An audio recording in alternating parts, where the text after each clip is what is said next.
1000 రూపాయలు పెంచిన తర్వాత ఒక్కటేసారి ఏరియల్స్ కూడా కలిపి 7000 రూపాయలు ఒకటేసారి వృద్ధులకు చేతులు పెట్టిన ప్రభుత్వం ఇదేనని నేను సంతోషిస్తున్నాను. ఇంతవరకు ఏ ప్రభుత్వము ఇలా చేయలేదని నేను అనుకుంటున్నాను. రెండో విషయం వస్తే, ఇంతకుముందు అన్నా క్యాంటీన్లు ఉండేది, అన్నా క్యాంటీన్ తొలగించారు. 5 రూపాయలకు పేదవానికి కడుపు నిండా అన్నం పెట్టే 5 అన్నా క్యాంటీన్లు దేశానికి ఎంతగానో ఉపయోగపడతాయని నేను కోరుకుంటున్నాను. ఇంకా మూడో పాయింట్ వచ్చే ల్యాండ్ టైటిలింగ్.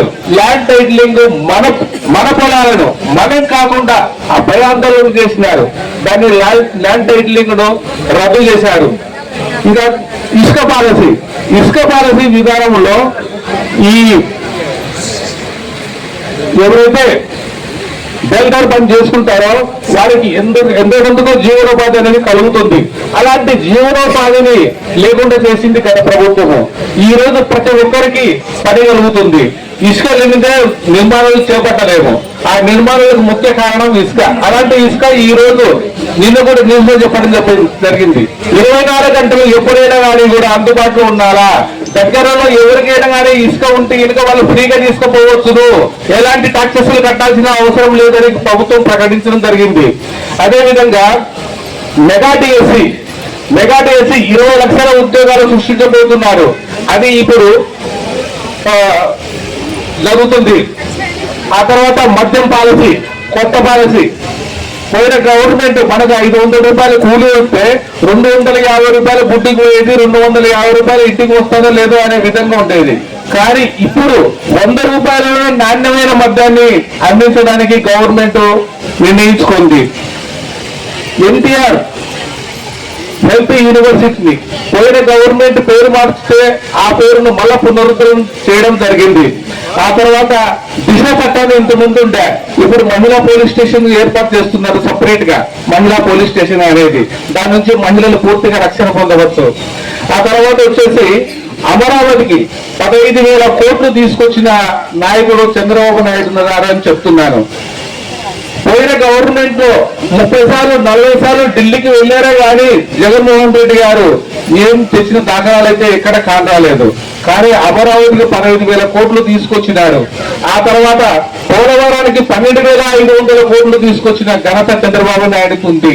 నేను ఎందుకు ఈవేళ చెప్తున్నానంటే, చంద్రబాబు నాయుడు అనే నేను అన్నప్పుడు 0% లో ఉండేది మన ఖజానా. అప్పుడు 10,000 కోట్లు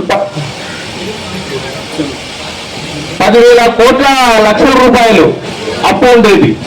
అలాంటి అప్పు ఉన్న కూడా ఏ మాత్రము చెదరక బెదరక ధైర్యంతో 7,000 రూపాయలు ఫస్ట్ పెన్షన్ లోనే అవ్వాతాతలకు ఇచ్చాడు. అలాంటి ముఖ్యమంత్రి సార్ గారి ఆలోచన ఏంటంటే, ప్రతి ఒక్క వ్యక్తి 50,000 నుంచి 1,00,000 రూపాయలు ప్రతి నెల సంపాదించుకోవాలా. సంపదను మనం సృష్టించుదాం. డ్వాక్రా మహిళలకు ఇంతకుముందు 5 లక్షల వరకు లోన్ ఇచ్చేది, ఇప్పుడు 10 లక్షల వరకు లోన్ ఇస్తున్నారు డ్వాక్రా మహిళలకు. ఈ విషయం ముఖ్యమైన విషయం కాబట్టి చెప్తున్న మహిళలు అందరికీ సద్వినియోగం చేసుకుంటారని నేను ఆశిస్తున్నాను. ఆ తర్వాత కర్నూలు జిల్లాలో ఓరకల్లుకు పారిశ్రామిక కేంద్రంగా ఆయన తీసుకొచ్చాడు. దానికి నిధులు కేటాయించడానికి కేంద్ర ప్రభుత్వం అంగీకరించింది. ఇవల్ల మంచి కార్యాలా కాదా? అందుకే మనకు మంచి రోజులు వచ్చాయి. ఇప్పుడు మంచి ప్రభుత్వం వచ్చింది, మంచి రోజులు వచ్చాయని నేను ఆశిస్తున్నాను. ఆ తర్వాత కడప జిల్లాలో కొప్పర్తి, అక్కడ కూడా పారిశ్రామికంగా ఒక యూనిట్ ఏర్పాటు చేయడం జరుగుతుంది. విశాఖ రైల్వే జోన్ ఎప్పుడు నుంచో విశాఖ రైల్వే జోన్ కావాలని ప్రజలు కోరుకునే వాళ్ళు. 52 ఎకరాలు గవర్నమెంట్ తీసి విశాఖ రైల్వే జోన్కి ఇవ్వడం జరిగింది. మొత్తం 52 ఎకరాలు. ఆ తర్వాత పంచాయతీలకు 1,452 కోట్ల బకాయిలు ఉండేది, అవిలా ఇచ్చేసినాడు పంచాయతీలకు. ప్రతి ఎంప్లాయీస్ 1వ తేదీ జీతం తీసుకుంటున్నారు ఇప్పుడు. దానికి కారణం చంద్రబాబు నాయుడు సార్ అని చెప్తున్నాను. ఎందుకంటే వీళ్ళ జీతాలు 15వ తేదీ కానీ 18వ తేదీ కానీ వచ్చేది. అప్పట్లో పాల బిల్లు కానీ, నీళ్ళ ఏదో గ్యాస్ బిల్లు కానీ, పిల్లల ఫీజులు కానీ కట్టినారంటే ఒక ఎంప్లాయీస్ అయింది కూడా వాళ్ళ జీతం అయిపోతే, అయ్యా ఒక 5,000 రూపాయలు శాలరీ వచ్చిన తర్వాత ఇస్తాను అనే రోజులు అవి.